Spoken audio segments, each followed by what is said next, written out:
Закупиле капацитет за газ во терминалот во Александрополис за што потрошиле 5 милиони евро од буџетот, но газот никогаш не стигнал во земјава. Кривични пријави заработија поранешни членови на управни и надзорни одбори и функционери од претходната влада.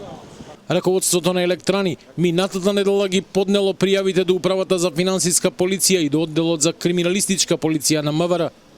Телевизија 24 дознава дека меѓу пријавените е и поранешниот вице-премиер Фатмир Битичи. Според првиот човек на ЕСМ Лазо Узунчев, овие луѓе не ги штителе интересите на компанијата и на државата, а поради тоа ЕСМ месечно непотребно плаќало над 250.000 евра за неупотребливиот капацитет. Согласно член 353 од Кривичниот законник, тие несовесно постапувале и не ги штителе интересите на компанијата и на државата, и досегашната штета изнесува над 5 милиони евра.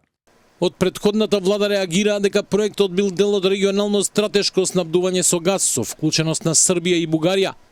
Поранешниот директор на ЕСМ Виктор Андонов во гостување во телевизија 24 рече дека во закупот нема ништо спорно и дека газот и сега може да се донесе во земјава, со што се согласила и сегашната министерка Сања Божиновска, па затоа кривичните пријави се безпредметни.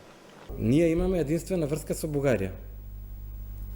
Клечевци на Жидилова. Единствена, и таа е закупена до пред 2 години, беше 100% од Газпром.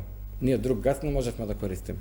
Се потпиша повторно со помош на амбасадата на Соединетите Американски држави и Европската унија, Нома Газ потпише интерконективен договор со Булгартрансгаз за да се ослободат токму 180 милиони нормални метри кубни газ, што значи во моментот можат да се закупат количини на газ во терминалот, да се донесат преку Грција и преку врската во Бугарија.